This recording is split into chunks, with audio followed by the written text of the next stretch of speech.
everybody, and welcome back to another episode of DefDave 1984. I'm your host, DefDave, and on this show, we're taking a comprehensive chronological journey through what I consider to be the best year ever. And today is exciting because we're going to be turning our attention to the news headlines of the day and historical day for our space program. Last week, we finally turned the calendar to the month of February. So much happened in January. I feel like I've spent all year in January, but we turned to February. We had a great conversation with John Reed about comic books, about Dick Grayson and as Robin and his history there. That was not pinned to a specific date. I just was using the cover date of a particular comic book issue. But now, today, we finally have an episode pinned to a specific date in February. It is February 7th. This is the day of the first untethered spacewalk in NASA history. And if I'm talking NASA, I'm way in over my head, and I have to bring in an expert. There's only one person for that, and it has to be the one and only Eric Dearth. Eric, welcome. It looks like you're in orbit there. So from Earth, 1984. How are you doing up there? A little queasy, it's a little hard to get over. I've been taking my Dramamine, but I should be okay. Well, very good. This is we're going to be talking about a historical moment in the American space program when a couple of astronauts actually went untethered outside of the space shuttle. But before we get too far into it, let me first ask you this.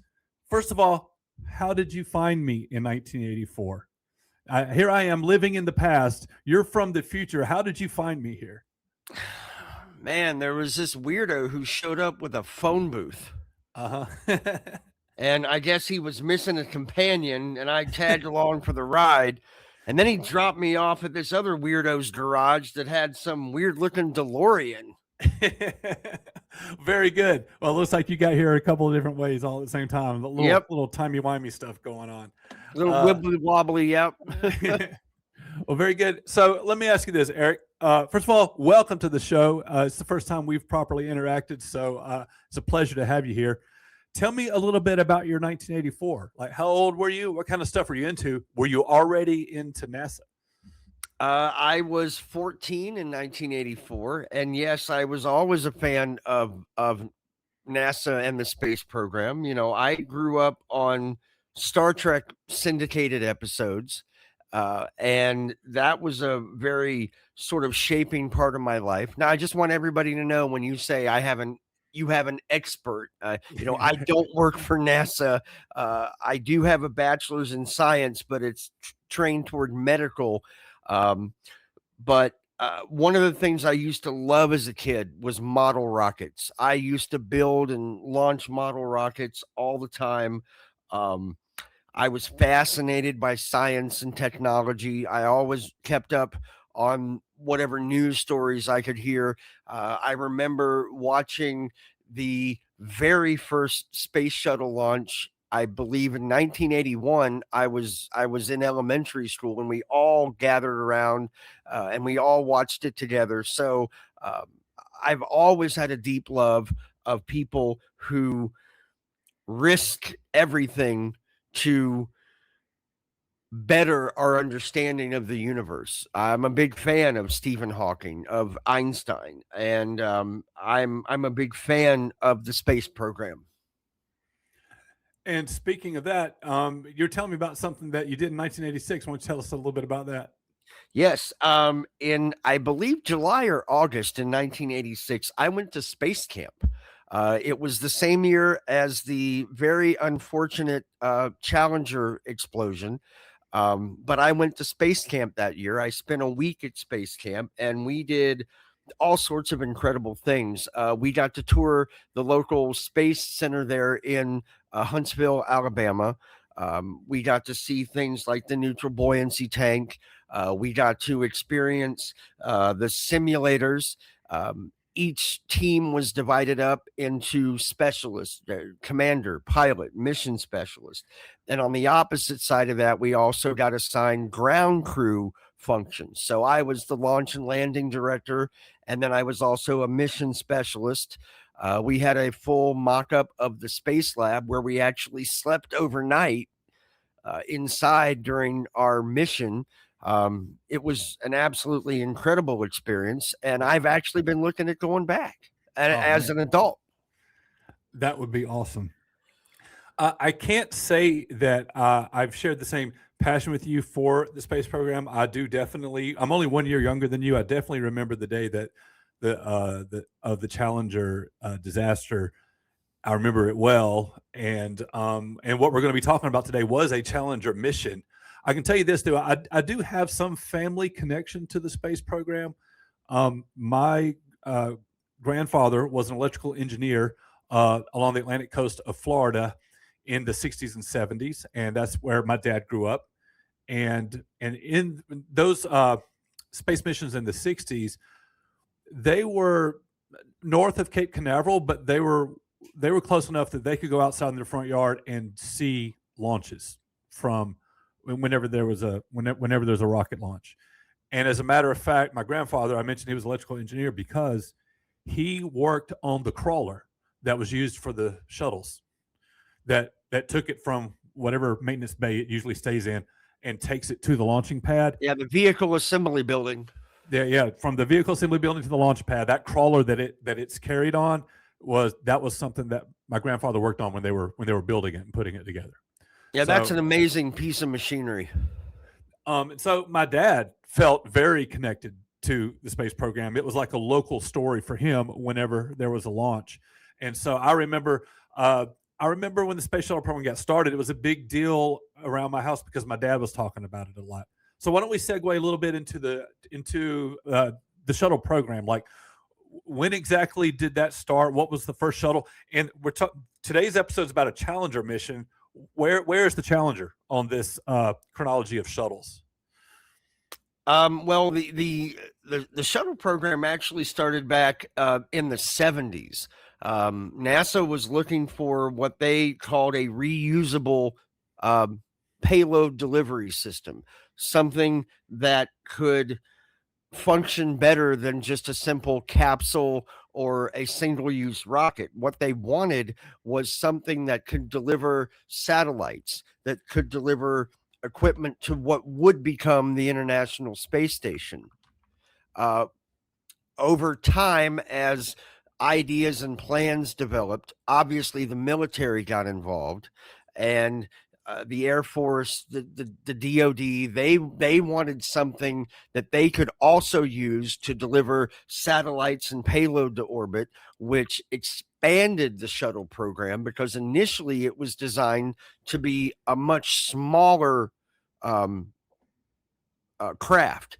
But they wanted a larger payload bay. They wanted a wider payload bay. They wanted to be able to do more things. So through the natural evolution of the development, what we got was the space shuttle that we know today.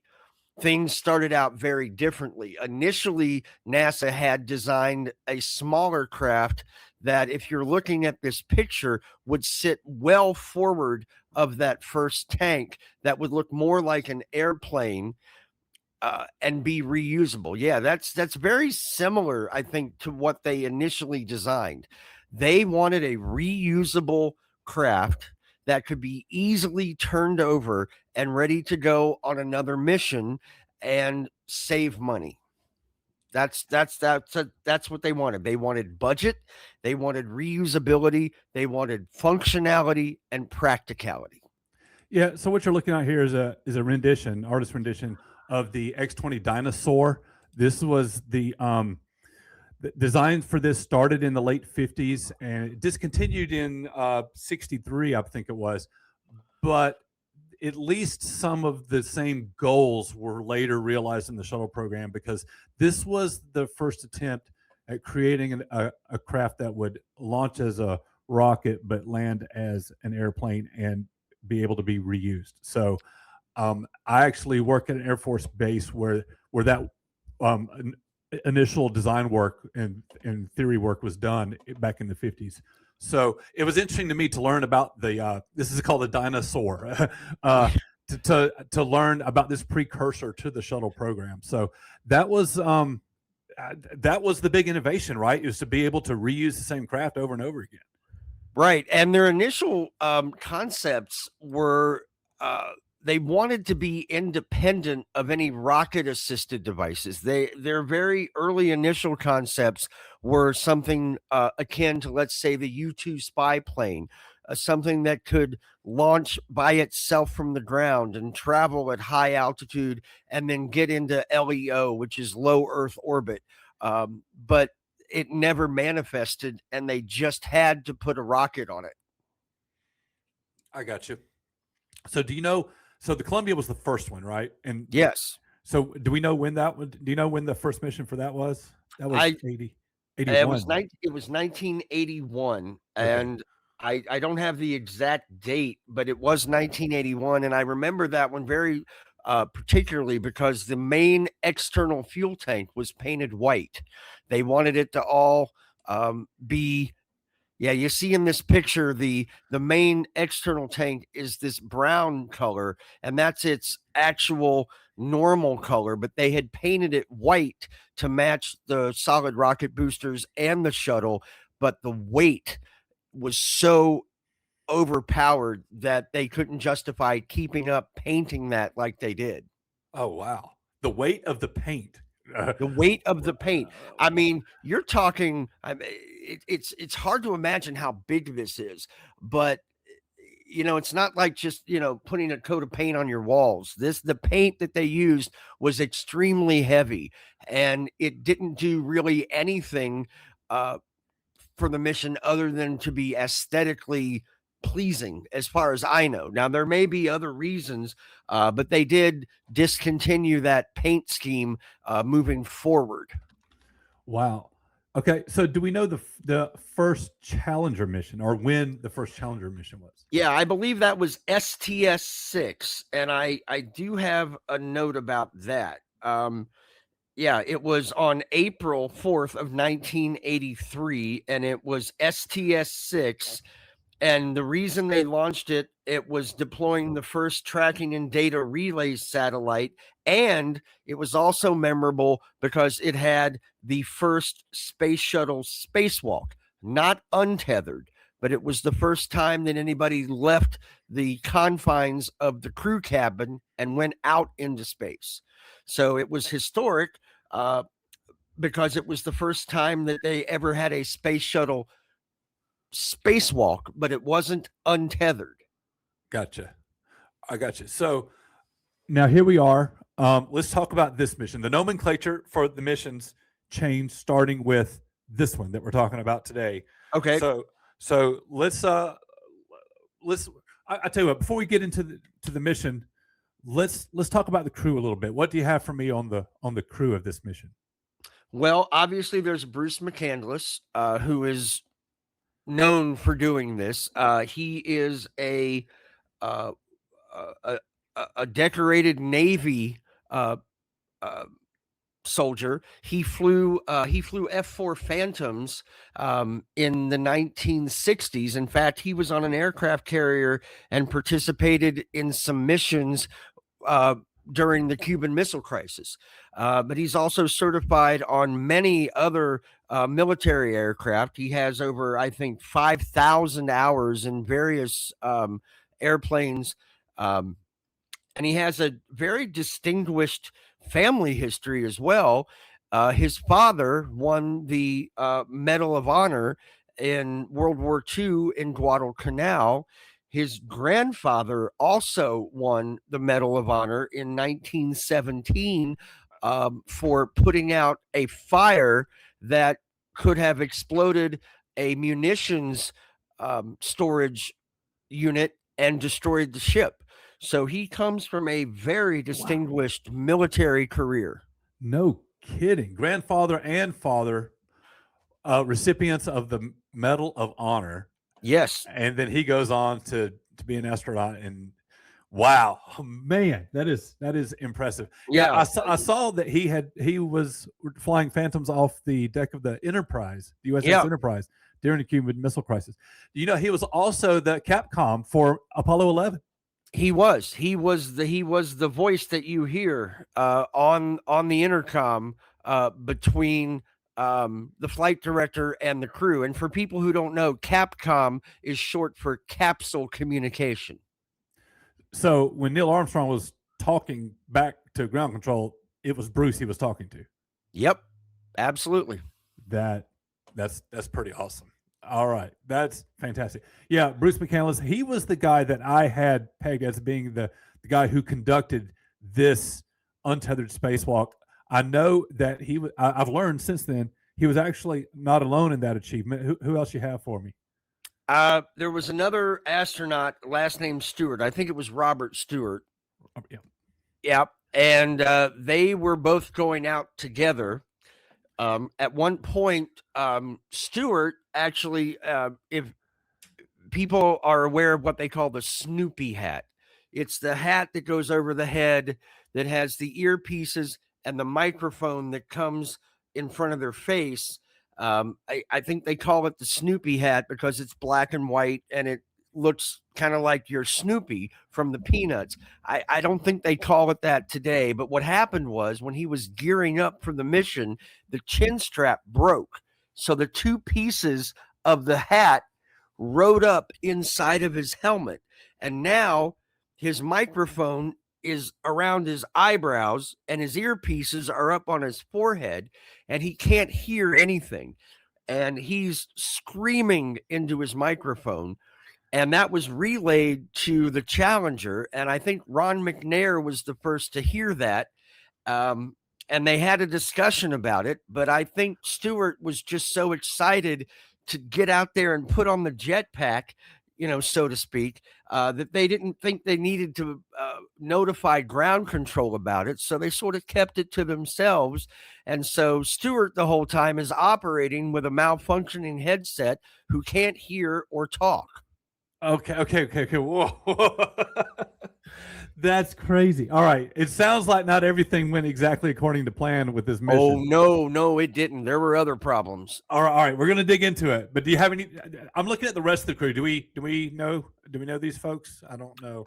I don't have a whole lot of background information, unfortunately, on the rest of the crew. However, Ron McNair, pictured at the bottom left, he unfortunately lost his life on the Challenger explosion in January of 1986. Oh my goodness. Okay. All right. Well, I hate to hear that, but let's go ahead and dig into the mission here. So, you've already set us up. There's things going wrong here, but let's talk about it. Let's talk about the MMU, and it's like this is its debut, right? This is a brand new piece of technology they've developed. Yes.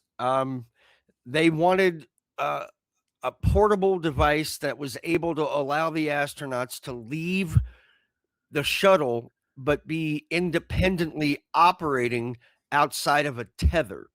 And the device is basically a backpack that attaches to the existing spacesuit, and it's powered basically by just nitrogen. And the way that works is it has nitrogen in tanks as part of the unit, and the way it maneuvers is it lets the gas just expand through a nozzle. There's no firepower, so to speak. It's just physical gas escaping through a nozzle, and it has multi-axis control, which means it can go forward, backwards, it can turn left and right, it can roll and pitch, it can go up and down, and it's all controlled by two hand controllers at the wrist. And one of the difficult things about the MMU is that as the pressure in the nitrogen tank decreases, more control has to be put to achieve the same result. On a fresh charge, minute inputs on the hand controls can make a big change in attitude, pitch, roll, yaw. But as the nitrogen depletes, there's less pressure. It's all powered by pressure, and you have to put more input into it to get the same result. Okay, so if I'm understanding you correctly, that the maneuvers are conducted l- not necessarily by power, but just by allowing gases to escape from certain locations Yeah, on I the device. believe there are 24 separate. It, don't hold me to this, but I believe there are 24 separate nozzles connected to that maneuvering unit that allow that nitrogen to escape based on the input controls that would propel them forward, backward, up, down. So this sounds to me like this is a type of control method that would only work in zero G. Is that right? I mean, you're depending on the physics of the lack of gravity for all this to work. Right, it is. And I'm glad that you brought that up about zero G and the lack of gravity. It's a very big misnomer that on the space shuttle, there's no gravity. I mean, there is absolutely gravity. And I've got some visual aids here, right? Here's the Earth. And let's just say this is the moon, it's a golf ball. The Earth keeps the moon in the orbit, it exerts gravity on the moon. And when we're talking the space shuttle and the space station, you know, the moon is way out here, but in reality, the space shuttle is like right there.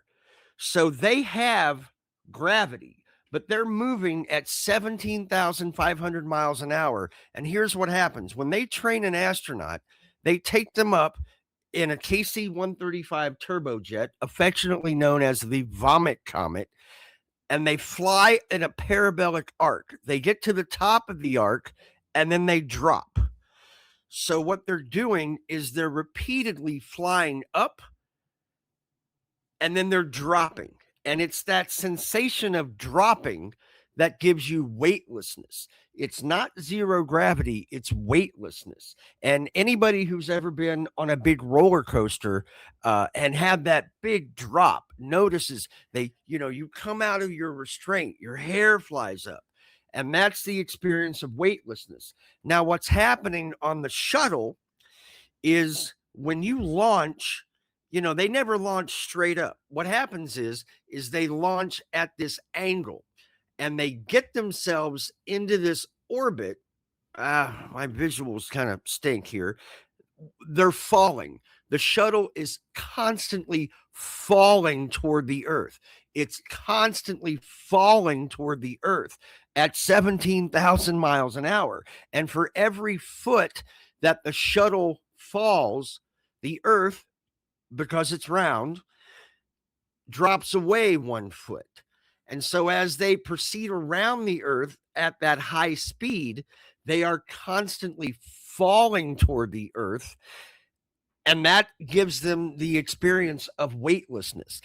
It's sort of a misconception to think that there's no gravity out there. If they were to stop, first of all, they would fall, but they would experience gravity. So what's happening isn't really a lack of gravity, it's the experience of weightlessness from falling at a high rate of speed, which is why this manned maneuvering unit is such a special creation based on how it moves. That's actually amazing. That's fascinating. I love it, man. Eric, you were the man for this episode. You're the man for the mission. I appreciate you dropping all the knowledge for us. Give us some more details. Like the mission launched on February 3rd, right? Yes. And we don't get to this spacewalk until the 7th. Do you know what some of the other objectives of the mission were other than the EVA? Yeah, there were two. I think there was a gas can special, and that gas can getaway special, I think is what they call it. And again, like I said, I'm no expert. Please don't hold me to that. But I think it's called a getaway special. It's where they bring maybe a high school science experiment or a college science experiment. There was also a satellite that was launched, and it left the cargo bay without any real incident. And it did its spiral and it launched out of the cargo bay. And then they lost it. Wait. Oops. What do you mean, oops? It flew away, and they're all like, "Where'd it go? Did you see it? I thought you saw it. Oh, I thought you saw it." And they lost it. I think Discovery recovered it later, but yeah, they lost a satellite. They just lost a satellite. And then there was another experiment that involved a Mylar balloon, and I guess somebody didn't realize that if you inflate a Mylar, balloon in the vacuum of space, so it exploded, and they lost that. So they were already up against a few challenges. Okay, so the Mylar balloon did not work. Boom, Nope. It's gone. And it was the high school experiment that they lost, that disappeared. Well, I think it might have been a I don't know 100%. I think it might have been a high school or some other ancillary experiment, but it involved the Mylar balloon that just suffered rapid a decompressive explosion in the vacuum of space. I know they launched a couple of satellites that ended up entering an orbit that was too low, and the Discovery mission later in the year would be recovering those satellites. So this is what I'm setting this up because I want to give the proper context for this spacewalk. They get up on this mission, and basically everything has gone wrong so far, right? Pretty much. The satellites haven't gone according to plan. The Mylar balloon didn't go according to plan. The high school experiments lost. And then they turn to Bruce and Robert and say, okay, it's your turn. I mean, to me, that makes what they did all the more amazing and all the more courageous when these other things that seem like they would be simpler and none of them have gone right. And now you're putting your life on the line. Yeah. And kind of back to what I was saying before about how weightlessness works. It only works because you're falling all the time toward the Earth at this speed. And so what's happening now, Stewart and McCandless, Stewart actually did leave the shuttle for a short distance, but then McCandless comes out and he's backing away. And I think at one point he ended up 300 yards. He was, that famous NASA photo is him 300 yards away. But now remember, we're still falling at like 17,000 miles an hour. In order for him to move backwards, he has to slow down. And the critical part of this is if he slows down too much, then he's going to fall. He's going to enter like a deorbit situation. And I don't know the statistics. I don't know the numbers of what speeds that would need to be. But the fact that he was brave enough while falling, he's moving 17,000 miles an hour. He has no connection to the space shuttle at this point. He is not on the robotic arm. He has no lifeline. If something goes wrong, there's no way. I mean, Stewart could have gone to get him if something had gone wrong. But the reason that this was just so phenomenal is that nobody had ever done it before. Nobody. He was the first one. And there's always a first one. You know, Neil Armstrong, always the first one, stepped on the moon. You know, there's always a first. And he had some backbone to get out there and leave the safety of his ship. And any wrong move could have ended up with him plummeting into the atmosphere and just burning up. And so that's why it's so incredible what he did. Yeah, that's I can't imagine the courage that takes. Now, I read somewhere that the plan called for him to turn his back to the shuttle. Yes. What can you tell me about that? I don't know if he did it. I think I know I'm going by memory here, so this is dangerous territory, but I think he said that he couldn't. He couldn't do it. He kept his eyes on he faced the shuttle the whole time. Yeah, I don't think he did it, because if he had done it, there would have been a photo. I mean, Yeah. there would have been a photo, and I think he was probably um, discretion is the better part of valor sometimes. Yeah. I mean, I can't think of anything more frightening, honestly, than turning your back to, you've got the visual references, right? You've got the planet Earth, you've got the space shuttle, you've got things in front of you. You can judge distances. To turn your back on that and just look into the abyss would freak me out. I couldn't handle it.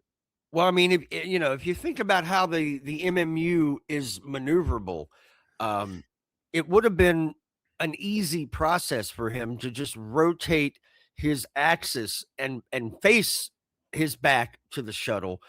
But man, what if something had gone wrong? Now, like exactly like you said, he has no frame of reference. The Earth is spinning underneath him. He may have not had any stars or anything to do dead reckoning with. He turns his back on the shuttle. He turns his back on his life, and I can understand why he didn't do it. Yeah, and like you're saying, there's a danger of if you slow down too much, you're gonna lose the ability to get back to the shuttle. Yep. And if you're not even looking at it, how do you know what your speed is relative to everything else around you? Right. That's So that's yeah. another reason why this was just such an incredible achievement. Now, eventually, in the years to come, now NASA would keep these MMUs on the shuttle for several more years, but eventually they were discontinued. I think for safety reasons, cost prohibitive reasons, actual functionality. Um, they were discontinued, I think, in favor of the robotic arm that would allow them to operate in space, to do detailed work on satellites, repair work, and things like that. The MMU, I think, was originally designed to let an astronaut leave the confines of the shuttle and be able to go out to a satellite or, say, like the Hubble telescope and do repairs without having the burden of being tied to the shuttle. But eventually, for many reasons, they discontinued that program, and the MMU wasn't used for very many years after that. So let me ask you this: Can you tell? We're talking about the nerve that it took and the courage that it took, and how even someone as accomplished as McCandless couldn't get himself to turn his back on the shuttle. Can you talk about the psychological profile that has to be met by astronauts to someone that's going to be able to handle high stress situations calmly and like it takes a special kind of person to be operating at this level. What can you tell us a little bit about that? Well, again, I am not a NASA expert. I don't work for NASA. I don't have any background in the space program. I'm sort of an amateur hobbyist when it comes to this. But I have to say, you have to have nerves of steel. And they put these astronauts through incredible, rigorous physical and psychological testing to make sure that they have that ability within them to handle whatever situation comes their way. The other side of that is the training. They train these astronauts extensively. They put them through every possible scenario, every possible likelihood, every possible outcome. And so they've already assured themselves that they've got someone who is psychologically able to handle this. And those are people who thrive on stress, who thrive under pressure, who can make snap decisions in an instant, and their brains think like a computer. So they've already got that built into the astronauts. But above that, extensive training, just extensive training that even if they have a moment of panic, they just go back to the training and they know what to do. That's why there are very few people who go into space. It's because it is demanding and it's dangerous, and space wants to kill you. And you have to be a very special person to do that. And I think NASA and some of the other private programs today are very aware of that, and they are very conscious of that. And that's why they screen their astronauts extraordinarily well, especially ones who are going out to do missions, to repair a satellite, to deploy a satellite. Yeah, that was a Yeah. little bit of a long-winded answer. I'm sorry. No, I mean, you're right. I mean, it's hard to overstate the extraordinary like psychological strength that's needed. I mean, I'm looking at this picture now, and just this perspective like freaks me out. But the only thing scarier than that is not looking at this and turning around and looking into the abyss of space. I mean, I just don't know Right. how. And then to get up there and have things go wrong.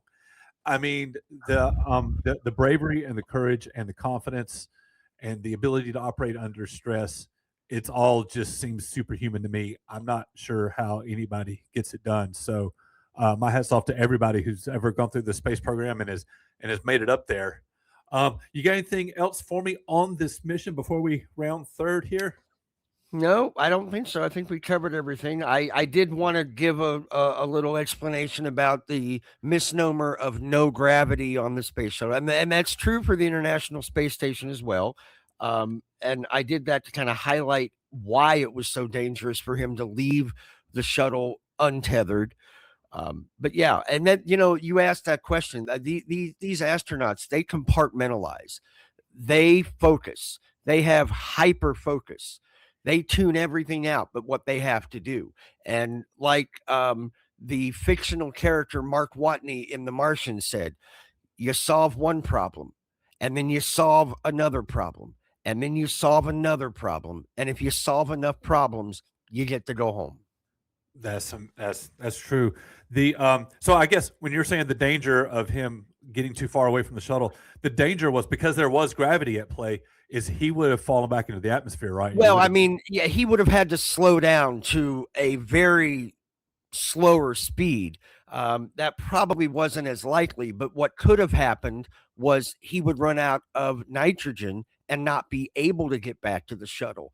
And the shuttle can't slow down and pick him up on the side of the road. Right, right. I do know this. I know that the shuttle lost heat shield tiles upon reentry.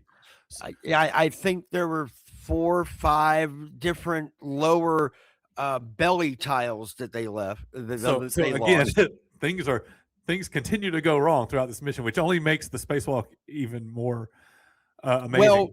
Well, losing tiles on the shuttle was not an uncommon thing. I mean, every shuttle mission loses a tile here and there, and they still have enough surrounding cohesion to safely return to Earth. The Columbia accident was different. There was a hole in the left leading edge of the wing caused by a foam strike that allowed hot gas to get into the wing. So that wasn't a tile issue. That was an entirely separate issue. But shuttle missions routinely lose tiles. Okay. Well, the only other thing I wanted to say about this mission, and by the way, I don't think we ever gave the official name. The official nomenclature from NASA was STS-41B. Yes. This was the first use of this nomenclature. They changed starting with this one. This was the first shuttle mission to have the landing site be the same location as the launch site. Yeah, I believe usually they land, was it at Edwards? Yep. Yeah. Yep. Yeah. And this, I think, also ushered in, I don't know for sure, but I don't think prior to this mission that they had a night landing yet. I may be wrong about that. So let's zoom out as we get ready to round third here. Do you have any kind of like big picture on the space program as a whole in the year 1984? Like, was it a good year? Was the health of the program strong? Or do you know how many missions or whatever? Do you have anything on the year?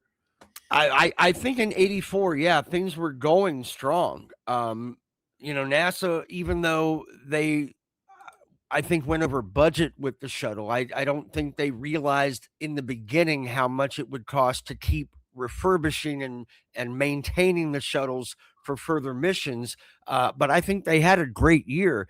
As a matter of fact, it was becoming so routine that in 1985, I think it was 85, they announced the Teacher in Space program, which culminated with Krista McAuliffe being pretty much the first civilian to go into space in 1986.